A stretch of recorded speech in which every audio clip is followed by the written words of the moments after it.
Shay, we're back again today with another conversation about all things building and construction. And I thought today would be a great opportunity to discuss something that recently happened, actually. So we had a young couple who came in, first home buyers, who come in to see us, and obviously sat down with them, had great connection, great chats. Everybody, I think, left that conversation feeling excited and ready to go. But then you came to me with the block of land that they had purchased, and my heart sank because I could see how excited you were. But when I saw that, I thought, oh man, I'm pretty sure I know where this block of land is. And sure enough, after a little bit of research and a little bit of looking into it, we discovered that it was right in the middle of a flood zone. So obviously that kind of leads into, I think, a discussion today about should you go to your builder first before you buy a block of land? And I've been saying this for 12 years, the answer is 150% yes. And I feel like this is a great conversation to have, obviously, because I remember that first appointment and I remembered how amazing it was to meet two people that were young and on this journey and going, oh, they've come to a great builder to have initial chats, and just hearing how they wanted their dream to come together and feeling like we could be a part of that. And then obviously that led into the research and then led into me happening to meet them again. And that would be the only appointment, I think, in my whole time with Hotondo that I've ever been emotional and just felt helpless. And so this conversation is great because I feel like we can help people. We can change the narrative around the building industry and why a builder is so valuable to look at land. Absolutely, yeah. And there's so many factors when buying land that I guess if you don't know what you're looking for, I mean, these guys were first home buyers, so they don't have any experience in that area, and there's so many different things to look at, from the site costs to where the block's located, or is it in a flood zone, like these kind of things, because all of these things and so many more come together to cause the block of land to be a good buy or not so good a buy. And obviously the price would need to reflect that, or it might even be a case where, because of the constraints on the site, it doesn't even fit the dream of the end client. Like, they've got this dream of what they plan to do, they want to do gardens, they want to do shed, they want to do this and that, but if the block doesn't even lend itself to doing that, well, it's just not the right block for them. And so these conversations need to be had before pen is put to paper. Yeah, and I think that's a really valid point that you've just brought up, is that people always say to me, oh, are you being over the top with all the things that you're saying? Like, every block can be built on. Now, in our opinion, that's not true, but take that out of it. Even if every block could be built on, I think the core thing is that can it be done how the client wants it?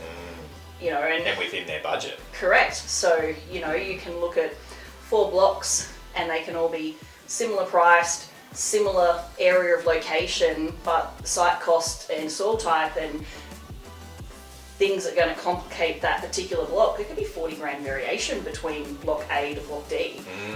And once again, unless you're a qualified builder and you're local to the area, how do you work that out yourself? And I think, to me, all the people I've met in my time with Hotondo that have had extreme site cost or challenging blocks with difficulty to build on with costs associated, it's always been that 40 to 100 grand price point of that impact. Now, no one has that to take out of their house budget. It's not a reality. Like, that's almost half a house gone. So I do think that people having open conversations about land first is critical, because you can't build a house without the block. The block comes first, but if you don't get the block right, your house is going to be compromised. That's the simplicity of it.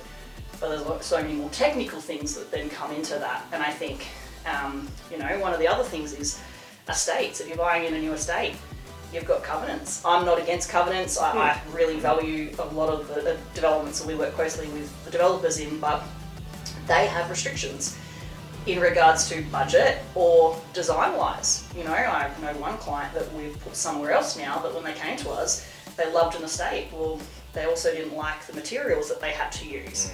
If you don't have a builder that can explain that to you or show you what that picture looks like, you go and sign on a block of land, you own it, and then you realise I can't build on it. And you don't generally make money out of just selling a block of land within a 3-month period. So you're actually out money when you started. Yes, absolutely. And I think, we've always put the message out there that we want to find the right block and the right home, and we want to give you that dream. Take the time to investigate that. Don't have this fear of missing out. And I know having this conversation right now and saying that might sound a bit crazy because we have limited land, it is a buyer's market. But if you get caught up in that hype on your own without the support of someone like next to you who's a good builder and giving you all that info, you are going to be investing your money into potentially a big problem. And I think you just, need to research all options. Don't just pick one block. From our perspective, if we talk to someone and they could have 4 or 5 blocks, we're happy to analyse all of them. Work out which one actually is the best possible situation to give you value for money, big dream, valuation. That's another thing that we look at that I don't think enough people talk about. You can pick out a particular area that isn't standing up with data, and so you go and buy this block of land on your own, then you come to a builder and then all of a sudden the land and the build don't stack up together and you've got another problem. Data is available if you know how to get to the data. You can research all of these things and protect yourself beforehand. It's just having someone willing to be honest and say these things to you, and then the clients to trust us and let us have this time to process and look at the land and go, this is a good block, this is not favoring too well, or this one you definitely need to avoid. And it's not like that process takes months and months either, like with the right person and when you know what you're doing, you can find all these results and all that information in a reasonably short time frame, so you can then make those educated decisions. Because it's interesting to me that there is so much advice out there, and I hear plenty of times people talking about this. Oh yeah, don't worry about it. Just go buy your block of land and then go find your builder. Go see your builder after you bought your block of land. Just buy this block of land. And of course, probably some of that advice comes from maybe the people wanting to sell the block and that sort of thing. But ultimately, that's actually really bad advice, because the builder is the one who, in the end, is going to be building a home on that block of land, and they are the ones who know whether what you want to achieve can or cannot be done. So it's so important that these conversations are had before you do anything. So it's like, take a time out, stop, just breathe for a moment. Don't get too caught up in all the rush and the panic of things, as you say, especially now when land is difficult, and if a good block comes up, it usually does sell pretty quickly. So if you've got that, but if you've got your builder behind you though, and they're there with you, then obviously you can make those decisions. And if it's the right block, hey, jump on it. We go, Absolutely. we move. I think that's the thing. It's you need to be emotionally excited about your dream home, but unemotional and leveled when you're actually taking the steps. And that's hard to do as humans because we are generally driven by our emotions. And I think that's the value of what we have as a team, is being able to look at those things. And I believe that my support to clients and the connections I have and the relationships I've built to give them that space is the asset that I have to offer them. And then from your perspective, you're the builder that can go and look at all these things and have all the tools that you need to get them the answers so that they can make the right decision. And at the end of the day, if we give all the information to someone and they still want to go ahead with a block that we might not think is overly as great, but they know all the risks there and they know all the expenses, that's their choice. We're not saying you can't do it, but we want you to know, because if you do need an extra 50 grand, most people I meet don't have that. And so for me, it all comes back to that same thing. It's a financial decision that unfortunately we see people take steps back because they didn't have the right information, and it takes a long time to recover from that, and that's not a nice thing to see people go through. And I think it can all be prevented, and I think that's why I'm getting agitated even having this conversation. My heart's racing and look, watch this tell me I'm over, because it can be avoided. That's the simplicity of it. It really, all of this can be avoided. And so I would say to people, come and have a chat to us, just give us an opportunity. I know our process is different, and you make contact with us and we're like, book a private appointment. Hopefully you're watching this video or you're watching it and you know someone else who's looking at building, and just what's 1 hour of your time? It doesn't cost you anything, but just come and have a chat. We might not be the right builder, that's fine. But the information that we have that we can share is so valuable. And I think if you're chatting to other builders, then start to have this conversation. And if they don't want to have that conversation with you, well, you might have an answer on what path they follow as a process. For us, fundamentally, land is always the most important thing. And I think, it should be. Absolutely. And I love what you said too. Like, I mean, at the end of the day, it's an hour of your time for something that could potentially save you weeks, months, or even years of heartache. I mean, and it doesn't cost anything. So it's kind of a no-brainer in many respects. And the other interesting thing too, and I think we should just touch on this, is so as a builder, obviously we have relationships with developers and sales agents and all those kind of people. And because of our network, often, and particularly in a market like now where land is hard to come by, we're often aware of blocks of land for sale before they even come to market. So just because a client who's jumping on realestate.com or whatever is seeing what they're seeing, that doesn't mean that that's all the land available.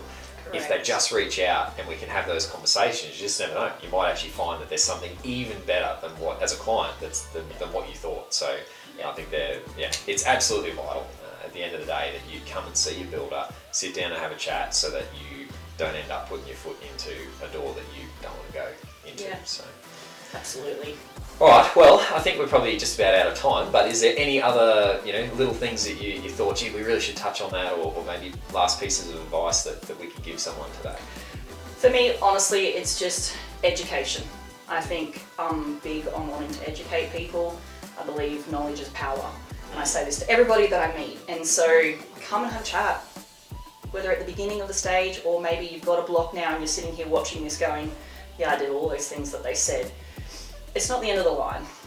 So wherever you're up to, just come and have a chat. Come and learn from a team who's super experienced and very passionate. And yeah, if building's not right for you, we'll also tell you that too. We're not the builder that just wants to sign as many clients as we can. So my thing is come and be educated.